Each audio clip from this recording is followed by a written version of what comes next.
What's up guys, welcome to Voicey here. This is your host, Captain Zach, and today's subreddit is r/IDontWorkHereLady with a bonus from r/Today I Fudged Up. And just so you know, Today I Fudged Up is a lot bigger because it's better and there weren't that many stories on IDontWorkHereLady. Don't forget to like, subscribe, and hit that bell to never miss an episode.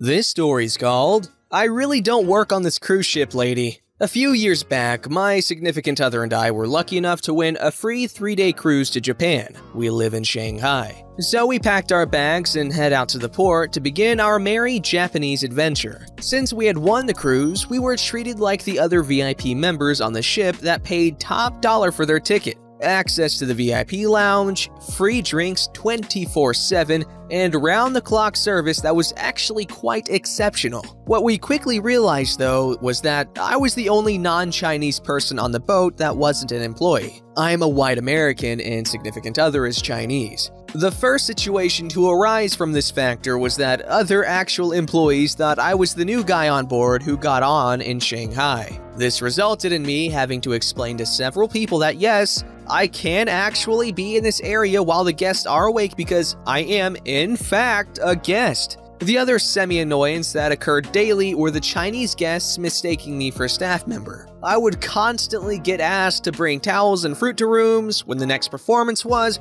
when is the casino open, only in international waters, and these people were itching to play some baccarat for some reason. The hours of the duty-free store, do you have child sitting services, does a pharmacy have traditional Chinese medicine, or only Western medicine, and anything else you could possibly think of. Can we pee in the fountain? I have been an expatriate for many years and speak Mandarin, so in the beginning I would politely explain to them that I was on vacation too, and if you look just over there, there is an actual employee that can assist you. 95% of the people would accept that fact and go find an actual employee. About 5% would argue with me that I must be because I am a Laowai, a foreigner, and this cruise was Chinese only. They were obviously lovely people. I just figured, screw it, I'll play along and have some fun and practice my Mandarin too. It began with a woman asking me to bring towels to a specific room. I said, yes ma'am, right away. Then strolled over to the bar and began at-sea day drinking, which if you weren't aware is mandatory on a cruise. Next few people asked for towels and fruit and I assured them that I would make it my personal mission to see to the timely delivery of their requests. Eventually, it devolved into me giving fake directions or how to get to certain stores and restaurants, taking drink orders, being asked some fairly interesting questions about the function of the ship by a kind older gentleman who gave me a cigarette. He was interested in how the ballast worked on a ship of that size, he was cool, and just general complaining about the service and how they couldn't smoke inside except for the casino. This ship was pretty massive, so I never had to worry about running into these people again and continued to have my fun. When I told my significant other about my dastardly ways, she had a good laugh and encouraged me to continue. She actually suggested I use my Beijing accent that she had taught me, she's a Beijinger, to add further confusion to the situation as it is quite rare for a non-native to have a region-specific passable accent,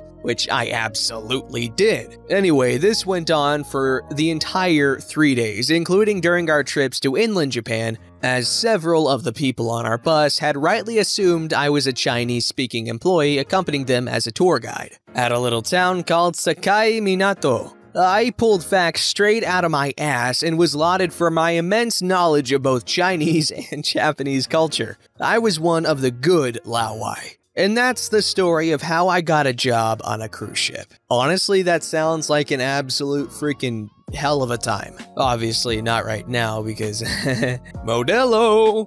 This story's called, I don't work here, but I am on a wanted list. This happened years ago, and I hope it's worthy of the sub. My cousin worked at a store, and she had a big discount on a lot of the items. Most were necessities. I gave her money to buy things I need and want. She bought them with her discount, and I came to pick them up as she didn't have a car. She left them in the storage area in the back, and I went in to pick up the stuff, which required several trips as I was the only one to do it. Lo and behold, a wild Karen appears and seems to think I'm taking out freebies. She tells me she wants some too, but I tell her they're not free and that I bought them. She gets angry and does the rude Karen maneuver of threatening to have me fired and have my stuff confiscated. This was my last trip, and I just call her a fat person and to lay off the donuts. I finish loading and drive on home. I don't make a big deal out of it until my cousin comes home and asks me what I did. Turns out that Karen had some pool in the store and yelled at the managers and had every employee line up in front of her, looking for the big ape that insulted her. The Karen still believes I work there and had even set up a sign on the bulletin boards that has my description and a coupon for any information for my capture. I laughed my ass off and asked what the coupon is for, and learn it's for $5 off any purchase. Must be $25 or more. Hey, if Krabs can sell his #1 employee in the history of anyone ever being an employee anywhere for 62 cents, I'm sure I could sell my cousin out for $5 off any $25 or more purchase. Alright, this story's called Today I Fudged Up by Trying to Lose My Virginity and Ended Up in a Graveyard. This happened around 2006 when I was 17 years old, and I don't know why I'm only thinking of telling the world this now. The mid-2000s as a teenager was an interesting time. Everybody was using AOL Instant Messenger as a form of communication, and MySpace was the primary social media website. As a teenage boy, it was surprisingly easy to meet girls on MySpace. See a cute girl, act dumb, and message her something like, "You look really familiar, where do I know you from?" And the conversation starts. In hindsight, incredibly creepy, but it's what a lot of people did. One day, I see a girl, we'll call her Sarah, that looks cute and message her. We get talking back and forth, have some things in common, and exchange our AIM usernames. Talk some more on there for a few more weeks, and everything's fine. Find out she lives in a town that is a 20-minute drive away. One night over the summer, me and my friend, we'll call him Dave, slept over at another friend's house. We'll call this friend Ryan. Ryan's mom worked night shift, and my mom and Dave's parents didn't know that. So this meant we had the freedom to do whatever we wanted past 10 p.m. Typically, we'd try and find some parties to go to or try and find some beer. Dave picks me up since I don't have a car, and we head over to Ryan's house. I hop on Ryan's computer and start using AIM. Sarah's online and I start chatting with her. She says she's bored and wasn't doing anything that night, and I said I was bored and wasn't doing anything either. She suggested for me to come over to her house and we could get into her mom's liquor cabinet and hang out. The wheels start turning in my head, and as a horny 17-year-old virgin, things started to play out in my head, and I'm all for this idea. The only problem is I don't have a car, and how the heck am I supposed to get to this girl's house that's 20 minutes away? I tell Dave that Sarah wants me to go over to her house. He says that he had been talking to a girl recently that lives in the same town. He gets on AIM and starts talking to this girl to see if she wants to hang out. She said yes, and for Dave to go over to her house and hang out. So now I have a ride to this town to hang out with Sarah. Ryan, being the bro that he was, said he would just come along and hang out in the car. I should also mention at this point that I also don't have a cell phone. So the plan for the night was this. Dave was gonna drop me off at Sarah's house. Dave was then gonna go over to his girl's house and hang out. Ryan was just going to hang out in the car and listen to music on his iPod because he had nothing else to do for the night. I was then going to use Sarah's cell phone to call Dave to come pick me up when I was done. We pull up to Sarah's house and I call her from Dave's phone to let her know I was there. She said to just come around to the back of the house. I get out of the car, say goodbye to my friends, and they drive off down the street. It's around midnight at this point. I walk along the side of Sarah's house, and when I get close to turning the corner to the back of the house, the outdoor light comes on. I kind of freeze because I'm skeptical about this whole situation. Luckily, there were some bushes a few feet away that I could hide behind. I walk over to the bushes to hide behind them, and somebody comes out the back door. It's her mom. She yells out, "Who's there?"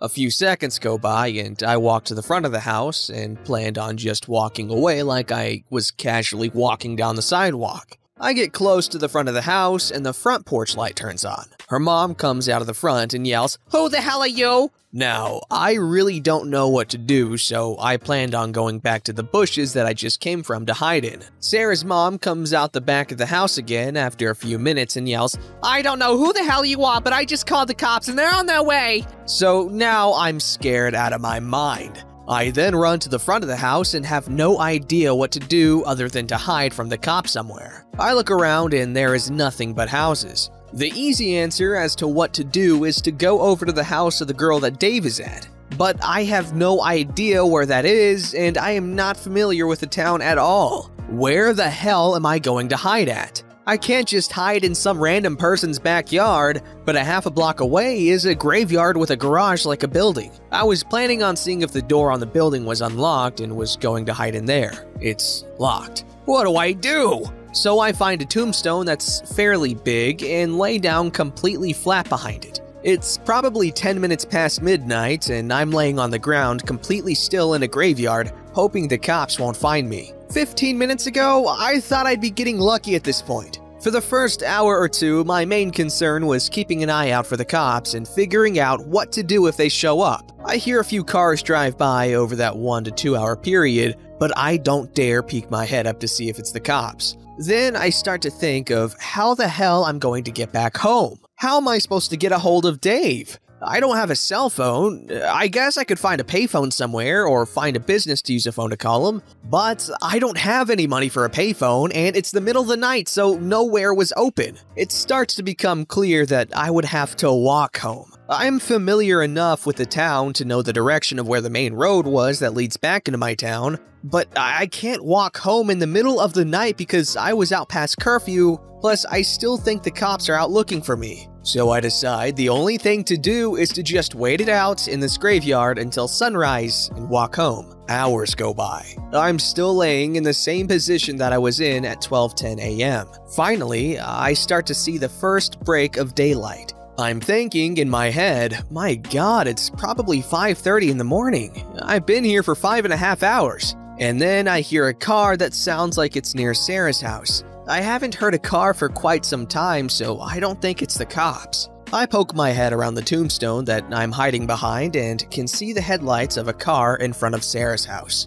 Those are Dave's headlights. He stopped in front of the house for about 30 seconds and slowly drives forward. I jump up from behind the gravestone and run up to his car. Hop in the car and tell him to get the hell out of here. Dave and Ryan are hysterically laughing at me. I explain everything that happened from when they dropped me off, and they laugh even harder. Ryan ends up having a mini asthma attack, which makes all of us laugh even more. Dave fell asleep at the girl's house that he was at and finally woke up around 5 a.m. and noticed he didn't have any missed calls from me throughout the night. He thinks to himself that he better swing by Sarah's house just to make sure I was okay. He said when he pulled up to her house, him and Ryan were looking over at it, wondering where I was, and started to get a little worried. Then when they drive forward a little bit, they see me running a full sprint out of that graveyard towards his car. I'm in my 30s now, and we still tell this story to people that have never heard it. I honestly can't remember Sarah's real name, so we just refer to her as the Graveyard Girl. Edit. Throughout all the laughter on the ride home, Dave and Ryan said they were legitimately caught off guard when they saw somebody running a full sprint out of a graveyard. They joked and said they thought I was some sort of zombie. Ryan then hooked up his iPod to the car's speakers and played Michael Jackson's Thriller for us the entire way home. Edit 2. I should also add that part of the reason why I chose to hide in the graveyard, in the back of my head, through the panic that happened in those 10 minutes, I hoped Dave would have had the decency to come back to Sarah's house even though I wouldn't be calling him that night. I could have very easily found a better hiding spot somewhere else, but the graveyard was close enough where I would be able to see him if he came back. If I would have went any further away to hide, I would have no clue if he came back to the house or not. Then in the comments, he added Dave's and Ryan's nights, basically. I'm fairly certain they don't have Reddit accounts. Dave ended up having to crawl through the window of the girl's house that he was at because her parents were home. They just laid in bed and made out and fell asleep. Ryan, like I said earlier, was just hanging out in the car all night listening to music. He also didn't think he would be in the car for nearly 6 hours. He starts to get annoyed that he's in a car for that long. He doesn't have a cell phone to call Dave to see why the hell he is still in that girl's house. So how does he get Dave's attention? He starts honking the car horn over and over and over again. This wakes up Dave, as well as the girl's parents.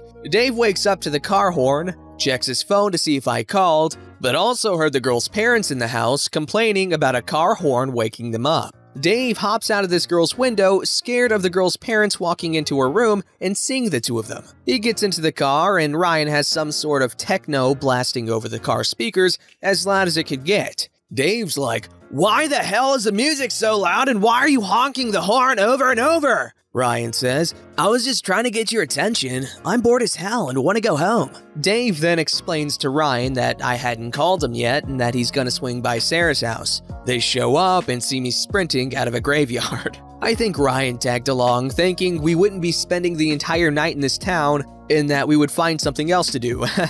Okay, I really want to know what happened between him and the girl after that. I mean, I'm assuming that was it, but did he say yo, what the hey, man? I thought we were supposed to get inebriated and then your mom had to go and, rooster block me like that. Because I want to see what she has to say about all this. Don't forget to like, subscribe, and hit that bell to never miss an episode.